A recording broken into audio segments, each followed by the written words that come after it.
जय हिंद दोस्तों, हम लोग पहुंच चुके हैं 3.4 टॉपिक में और आज का टॉपिक है micro finance regulations. RBI reserve bank of India ने अभी अभी माइक्रो फाइनेंस रेगुलेशंस के ऊपर माइक्रो फाइनेंस के ऊपर नया रेगुलेशंस लेके आया है, नया फ्रेमवर्क लेके आया है। तो हम लोग देखते हैं माइक्रो फाइनेंस है क्या चीज़, इसका डेफिनेशन क्या है। बेसिकली ये small amount of loans provide करती है लो इनकम ग्रुप फार्मर्स को, लो इनकम ग्रुप पीपल को बिना कोई कोलेट्रल का। और इसका फ्लेक्सिबल होता है रीपेमेंट की, आप एक दिन में पेमेंट कर सकते हो, एक वीक में पेमेंट कर सकते हो, एक साल में पेमेंट कर सकते हो, तो पूरा पूरा फ्लेक्सिबल रहेगा। ठीक है, हम लोग देखेंगे कि इवोल्यूशन किस तरीके से हुआ और इसका बैकग्राउंड क्या है, थोड़ा बहुत इसमें क्या डाल सकते हैं हम लोग, इंट्रो में क्या डाल सकते हैं वो देखेंगे, इसका डेफिनेशन देखेंगे, जो इंपॉर्टेंट नहीं है उसको हम लोग डिलीट कर देंगे।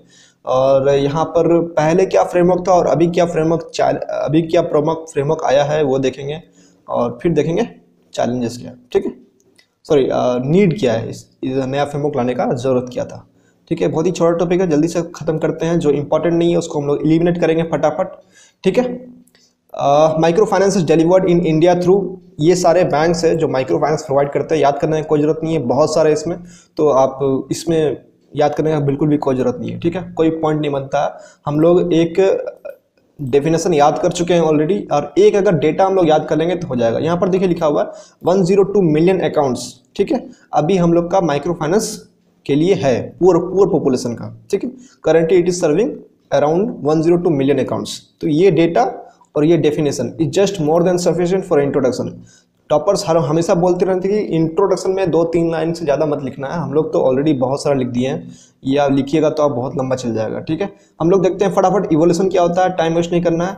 बांग्लादेश में ओरिजिनेट हुआ है 1983 में, ग्रामीण बैंक के थ्रू ओरिजिनेट हुआ था। इसको सेल्फ हेल्प ग्रुप जो होता है वुमेन के लिए बेसिकली ओरिजिनेट हुआ था, वुमेन बोरोवर्स के लिए, क्योंकि वुमेन को वुमेन एम्पावरमेंट के लिए बेसिकली ये आया था।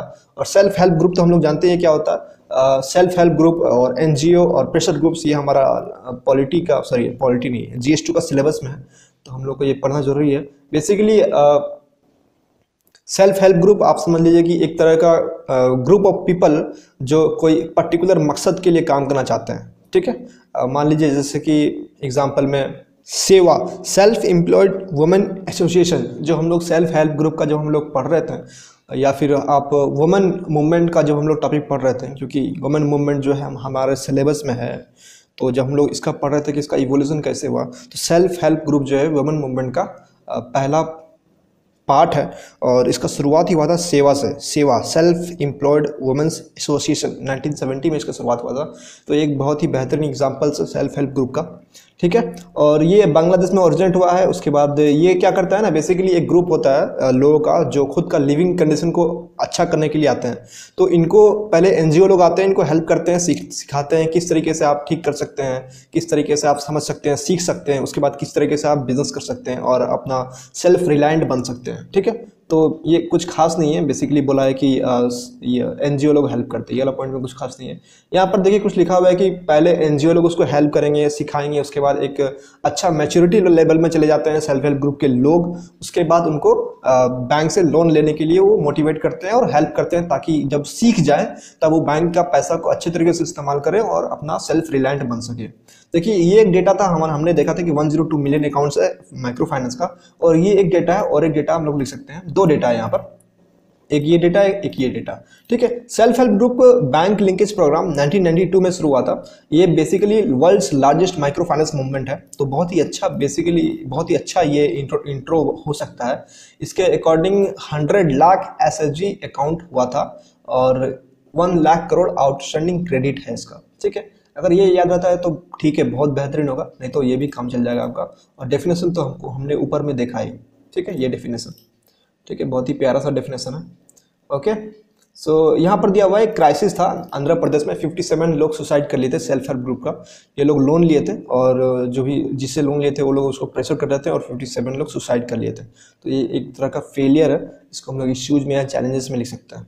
ठीक है, मालेगाम कमेटी हमने पहले देखा था। मालेगाम कमेटी का नाम हमने पहले भी सुना है, 2009 में शायद मुझे याद नहीं, लेकिन आरबीआई सरप्लस को गवर्नमेंट को ट्रांसफर करने के लिए मालेगाम कमेटी का इस्तेमाल किया गया था, मतलब मालेगाम कमेटी रिकमेंड किया था।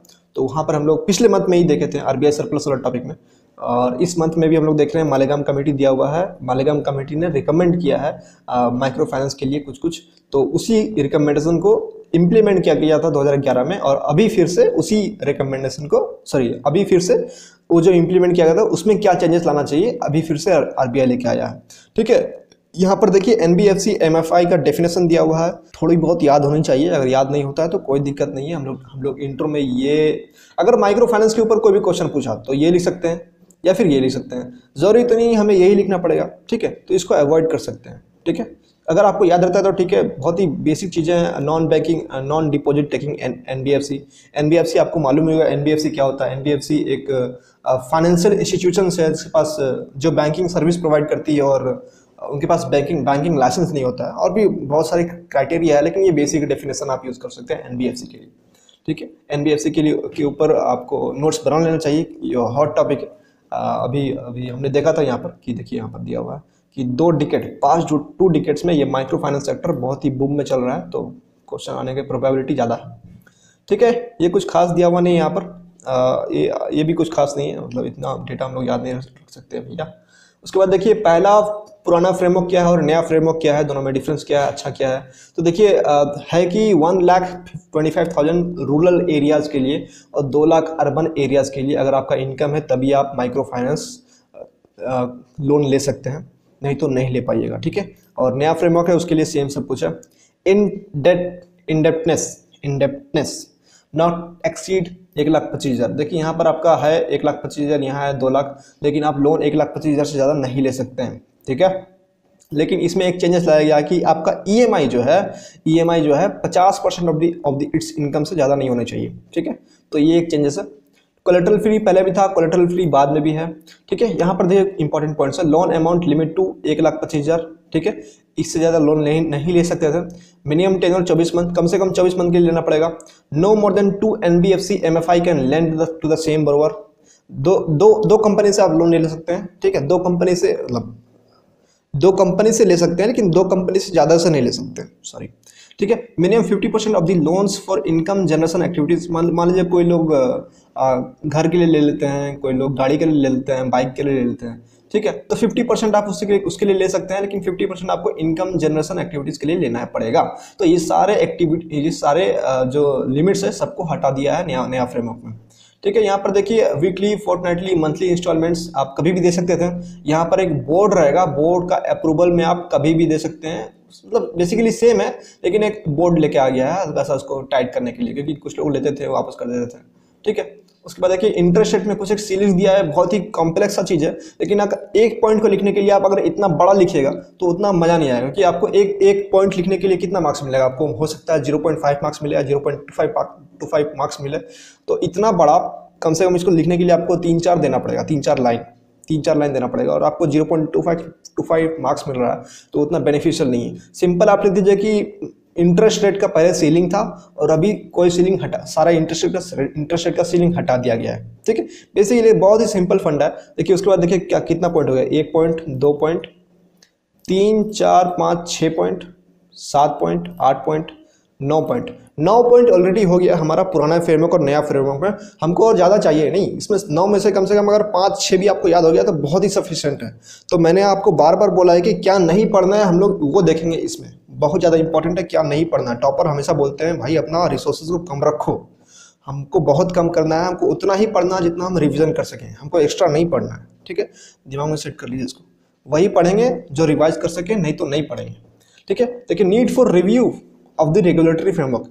बेसिकली यहाँ पर देखिए 4-5 पॉइंट दिया हुआ था, लेकिन ये पॉइंट बिल्कुल भी इंपॉर्टेंट नहीं है, क्योंकि आप देखिए यहाँ पर ये जो है ना मिनिमम टेन्योर ऑफ 24 मंथ्स, इसमें पुराने वाले में जितना आपको दिक्कत दिख रहा है सारा का सारा यहाँ पर दिया हुआ है, कुछ नया दिया हुआ नहीं है।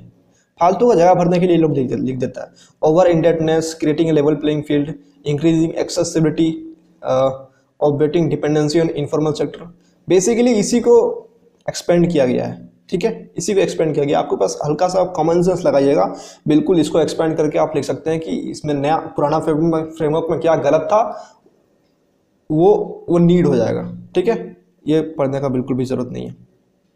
ऑलराइट, कंक्लूजन देखिए यहाँ पर एक बहुत अच्छा लाइन लिखा है, वेपन टू फाइट पॉवर्टी। ये लाइन हम लोग यूज कर सकते हैं बहुत जगह, ठीक है। यहाँ पर ड्यू टू इंटरकनेक्टेडनेस, देखिए नीड में दिया हुआ है कि माइक्रो फाइनेंस रेगुलेट हमको क्यों करना चाहिए, क्योंकि जो एनबीएफसी है 5 डिकेट से बहुत ज़्यादा ग्रो कर रहा है, तो हर एक जगह से इंटरकनेक्टेड हो गया है, बहुत सारे बैंकिंग सिस्टम से कनेक्ट हो गया है, तो हम लोग उसको सिक्योर करने की जरूरत है।